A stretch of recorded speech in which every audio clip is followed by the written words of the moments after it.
Online platform से preparation कर रहे हो या फिर ऑफलाइन जा रहे हो, अगर नेक्स्ट 75 डेज तक सिर्फ ये 7 चेंजेस अपने अंदर ले आते हो तो आई कैन बेट ना आने वाले समय में तुम्हारा कभी बैकलॉग्स बनेंगे, टेस्ट के मार्क्स इंप्रूव हो जाएंगे और previous year question JEE NEET के इजीली फर्स्ट अटेम्प्ट में करने लग जाओगे।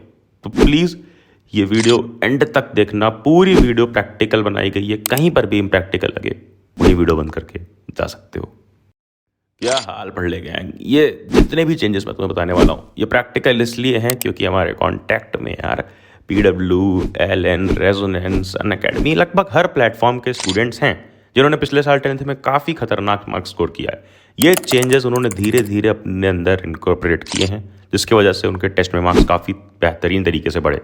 तो चेंज नंबर 1 इज़ कि अगर ऑफलाइन जा रहे हो तो लेक्चर सिर्फ फिजिकली अटेंड नहीं करना है बल्कि मेंटली अटेंड करना है, विच मीन्स कि सिर्फ नोट्स में वो चीज़ें ना लिख लो जो सब लोग कर रहे हैं, नोट्स बना लिया, हेडिंग दे रहे हो, अच्छी सी डिज़ाइन दे रहे हो, उसके बाद नोट्स सजा करके लिख रहे हो और वही चीज़ें डेफिनेशन, एग्जाम्पल, क्वेश्चंस नोट कर रहे हो। इंस्टेड जो चीज़ लाइव अटेंड करने वाली है क्लासरूम में, जैसे टीचर कोई ट्रिक्स बता रहा है, क्वेश्चन सॉल्व करते वक्त कोई बातें बता रहा है कि यहाँ पर पॉजिटिव लेनी है वैल्यू, नेगेटिव लेनी है, अप राइट डाउन, ये सारी बातें नोट करनी इंपॉर्टेंट है अपनी व्हाट्सएप लैंग्वेज में। तो ये सारी चीज़ें नोट करो। एंड अगर ऑनलाइन किसी कोर्स में एनरोल किया है तो वो तुमने अपनी फैसिलिटी के लिए एनरोल किया है तो लेक्चर्स रिकॉर्डेड देखो।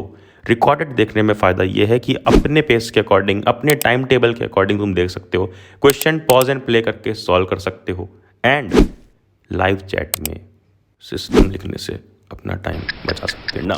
चेंज नंबर 2, कई सारे टॉपर्स को देखते होगे, कोई सीनियर ने बता दिया, किसी और ने सजेस्ट कर दिया कि यार HC वर्मा ले लो, DC पांडे ले लो, कोई और बुक लगा लो किसी सब्जेक्ट में। तो प्लीज़ डीप डाउन ये बात याद रखना कि जेईई मेंस लेवल तक के लिए और नीट लेवल तक के लिए तुम्हें सिर्फ और सिर्फ अपनी मॉड्यूल अच्छे से कर लेनी है, प्लस लास्ट 5 ईयर्स के प्रीवियस ईयर क्वेश्चन जो ऑलमोस्ट हर मॉड्यूल में इंटीग्रेटेड होते हैं उतना ही करना है और उसको एक सीक्वेंस में करना है, एक फॉर्मेट में करना है जो किसी और बुक में नहीं होता। फॉर एग्जांपल अगर तुम HC वर्मा उठाते हो, जो मेरे एक फ्रेंड ने भी उठाई थी, तो क्या होगा उसमें से तुम कुछ क्वेश्चन बनेंगे, कुछ क्वेश्चन नहीं बनेंगे, तुम्हें हो सकता है मज़ा आए कि अरे मैं इतने कठिन क्वेश्चन लगा ले रहा हूँ, तो वो ईजी तो लग ही जाएंगे। बट जो प्रैक्टिस, परफेक्शन और पेस टेस्टिंग तुम्हारी मॉड्यूल्स में होती है, जहाँ पर क्वेश्चन एक फॉर्मेटिंग के साथ दिया होता है, पहले ईजी टू ले डिफिकल्ट तक के, विथ ऑल टाइपोलॉजीज ऑफ क्वेश्चन, जितने भी तरह के क्वेश्चन आ सकते हैं टॉपिक से, उसको एक सीक्वेंस में, एक लेवल में उठाया जाता है। वो तरीके से अगर तुम करोगे तो तुम्हारे लिए डेफिनेटली कहीं पे किसी बुक में भटकने से अच्छा रिजल्ट इधर निकलेगा। तो प्लीज़ अपनी मॉड्यूल, और मॉड्यूल के भी सिर्फ और सिर्फ एक्सरसाइज 1 और 2 जो डिफिकल्ट वाली है उसको अभी मत ही छुओ, प्लस प्रीवियस ईयर क्वेश्चंस कर लिए, तो that is enough for now. आगे जब हम प्रिपेयर कर रहे होंगे टेस्ट सीरीज से या किसी और चीज़ से, तब हम डिफिकल्ट क्वेश्चंस के पास जा सकते हैं। नाउ चेंज नंबर 3, ये मैं एंड में डिस्कस करूंगा क्योंकि काफ़ी यूनिक बात है, एंड में तुम्हें समझ में आ जाएगी। Coming to change number 4 is backlogs. अगर है तो कसम खा लो एडिटर, कसम, हाँ कसम, swear to God that you will never use notes making while watching lectures for backlogs। अरे हिंदी में बोलूँ तो बैकलॉग्स का अगर कोई चैप्टर कवर कर रहा हो, अगर मान लो रोटेशनल मोशन में, या मान लो तुम्हारा सिंपल सा चैप्टर उठा लो, मोल कॉन्सेप्ट या फिर एटॉमिक स्ट्रक्चर में तुम्हारे बैकलॉग्स बन गए, तो वो चैप्टर के लेक्चर चला लो, देख लो, अपनी बुक या मॉड्यूल पे मार्क कर लो, बट फोकस करो बैकलॉग्स कवर करते वक्त क्वेश्चन सॉल्विंग पे, instead of making notes again and wasting your time there. तो डिटेल में अगर ये समझना है कि क्यों ऐसा करना है, कैसे करना है, तो 1 वीक का पूरा डिटेल्ड बैकलॉग रिकवरी प्लान इस वीडियो में बताया है, लिंक तुम्हें डिस्क्रिप्शन में मिल जाएगी। चेंज नंबर 5 इज कि जेईई नीट या किसी और एग्ज़ाम की मैराथन में लगे रहते हो तो बीच में ये भूल जाते हो कि जो स्कूल एग्ज़ाम आने वाला है ना, क्लास 11th का, चाहे फिर 12th का बोर्ड एग्ज़ाम्स, इसे टैकल करना पड़ेगा। और अपडेट ये है कि इस साल 40% कॉम्पिटेंसी क्वेश्चंस तो आ ही रहते, साथ साथ CBSE ने रिलीज़ कर दिए हैं कुछ एडिशनल पेपर्स जिसमें कुछ एडिशनल क्वेश्चंस हैं जिसको एनालाइज किया, देखा मैंने, और जिससे एक बात तो क्लियर होती है कि इतने ईजी नहीं होंगे स्कूल एग्ज़ाम्स या फिर बोर्ड एग्ज़ाम्स 11th 12th के। तो प्लीज़ प्रिपेयर साथ साथ में, बीच बीच में यार हफ्ते में सिर्फ एक बार ही उठा लो, बट एक क्वेश्चन बैंक उठाकर हर टाइप के क्वेश्चन, खासकर वो कॉम्पिटेंसी बेस्ड क्वेश्चन सॉल्व करते रहना, जिसके लिए बस एक क्वेश्चन बैंक चाहिए जिसमें कॉम्पिटेंसी क्वेश्चन हो, सब्जेक्टिव हो, ऑब्जेक्टिव हो और कुछ प्रीवियस ईयर क्वेश्चन भी हों। और अपने सामने देख लो इन फोटोज़ में, ओसवाल गुरुकुल ने ये सारी चीज़ें काफ़ी अच्छे से कवर की है, प्लस इनके पास सारे क्लास के सारे स्ट्रीम्स की क्वेश्चन बैंक अवेलेबल है, जाकर अभी ले सकते हो। इनका ऑफर चल रहा है, ऑफर की लिंक मैं डिस्क्रिप्शन में दे दूंगा। Number 6 is test. टेस्ट में अगर इस टाइम कम मार्क्स आ रहे हैं तो बस एक बार अपने आप से सवाल करो कि कौन हो तुम। I mean, कितने मार्क्स आए थे क्लास 10th में? मैं मार्क्स के बेस पे जज नहीं कर रहा हूँ, बट फिर भी एक बार याद करो कितने मार्क्स आए थे। 80, 85, 90, चलो 95%। कल मेरी फ़ोन कॉल पे एक 97.4% वाले स्टूडेंट से बात हुई है, जिसने खुद बोला कि भैया मैं इस समय एलन कोटा में हूँ और यहाँ पर मेरे शुरू के टेस्ट में मुश्किल से एक क्वेश्चन 2 क्वेश्चन बन रहे थे, क्वेश्चन ही नहीं बन रहे थे, मार्क्स तो आप छोड़ दो, अब भी मेरे 7-8 मार्क्स आ रहे हैं मुश्किल से। तो ये चीज़ें शुरू में होती है। अभी तुमने क्लास 10th to 11th में जंप किया है, ये टेस्ट में अगर तुम्हारे मार्क्स इंप्रूव अभी तक नहीं हो पाए हैं, अच्छे मार्क्स नहीं आ रहे हैं, तो इसका मतलब ये बिल्कुल भी नहीं है कि टेस्ट देना बंद कर दो। हाँ, अगर टेस्ट अभी तक नहीं अटेम्प्ट किया है कोई सा, तो जाओ, हमने वेबसाइट पे फ्री ऑफ कॉस्ट एक ऑल इंडिया टेस्ट अपडेट कर दिया है, बहुत ही रेप्यूटेड कोचिंग का। जाकर वहां पर एनरोल करो, फ्री ऑफ कॉस्ट एनरोल होगे और वो टेस्ट जरूर देना, उससे मालूम पड़ पाएगा कि तुम्हारी ऑल इंडिया रैंक क्या है। और अच्छे मार्क्स अगर लाते हो ठीक ठाक तो कैश रिवॉर्ड भी मिल जाएंगे।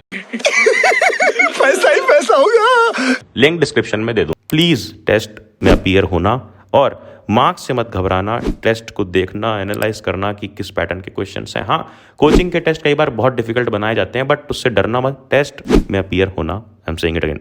Now change number 7 is 2 out of 3 zone में मत चले जाना। ये क्या है, सुनो ध्यान से।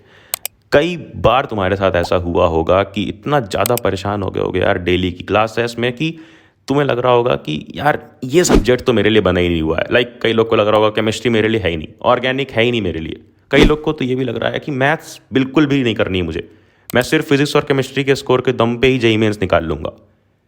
या नीट वालों को लग सकता है कि बॉटनी मेरे लिए है ही नहीं या जूलॉजी नहीं पसंद।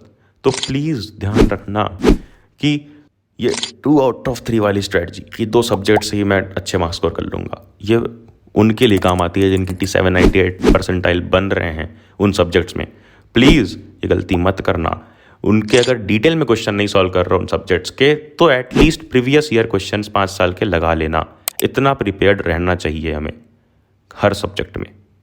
एंड लास्ट पॉइंट नंबर 3 जो हमने कवर नहीं किया था, चेंज नंबर 3 इज क्लास में डाउट्स क्लियर करना पड़ेगा। अगर तुम ऑफलाइन जा रहे हो तो प्लीज़ यार ये इंट्रोवर्ट गिरी छोड़ो, इंटरनेट पे कूल बन रहे हो, असली लाइफ में भी चैट बनो। जाकर हैंड रेस करो, क्लास में पूछो, बाद में पूछो, डाउट काउंटर पे पूछो, कहीं भी पूछो, बट अपना डाउट उसी दिन क्लियर करो। डीपीपीज उसी दिन सॉल्व करो, नेक्स्ट डे डीपीपीज के डाउट सॉल्व करो। और जो ऑनलाइन वाले मुस्कुरा रहे हैं, सुनो ध्यान से, ऑनलाइन में भी जो तुम डाउट्स देख लेते हो, आप वोटेड डाउट्स या कहीं और देख लिया, वो सब तो चलो ठीक है एक्टिव डाउट्स हैं, बट कभी क्वेश्चन सॉल्विंग में, डीपीपी में या कहीं और किसी बुक के क्वेश्चन में डाउट्स आ रहा है तो इंटरनेट पे या किसी अल्टरनेट प्लेटफॉर्म पे सॉल्व करो। बिल्कुल भी डिपेंड नहीं होता है एक प्लेटफॉर्म पे, तुम अपने लिए प्रिपेयर कर रहे हो, उस प्लेटफॉर्म के लिए नहीं। तो डाउट्स कैसा भी आए उसे क्लियर करो, प्लस एक सेपरेट नोटबुक बना लो जिस भी टाइप के क्वेश्चन में बार बार फंसते हो, खासकर फिजिक्स केमिस्ट्री में, उन्हें नोट कर लेना। जिससे होगा ये कि एंड में जब सारे स्टूडेंट्स फिर से वही क्वेश्चन लगा रहे होंगे, मार्क कर रहे होंगे, मार्क्ड क्वेश्चन ढूंढ रहे होंगे, तो तुम्हारे पास एक सेपरेट बुक रहेगी जिसमें तुम्हारी खुद की मिस्टेक्स, खुद की सिली मिस्टेक्स और खुद की गलतियाँ नोटेड होगी, जो रिवाइज करके एक दिन एग्जाम के पहले जा सकते हो और वो सिली मिस्टेक्स दोबारा करने की चांसेस बहुत कम हो जाएंगी। और हाँ, किसी भी चैप्टर के क्विक रिवीजन के लिए तुम ये नोट्स कंसिडर कर सकते हो जिसमें 2 वे कम्युनिकेशन है, यानी चीज़ें लिखी हुई है व्हाट्सएप लैंग्वेज में, कहीं भी तुम्हें ना समझ में आए इन नोट्स में मेंशन्ड है। तो हर सब्जेक्ट के, हर स्ट्रीम के, हर चैप्टर के नोट्स वेबसाइट पर lecture.com से डाउनलोड करो। वीडियो पसंद आई सब में शेयर करो, नोटिफिकेशन छेड़ दो कि अगली वीडियो मिस ना हो। एंड देन क्या, अब जाना, जा पढ़ ले।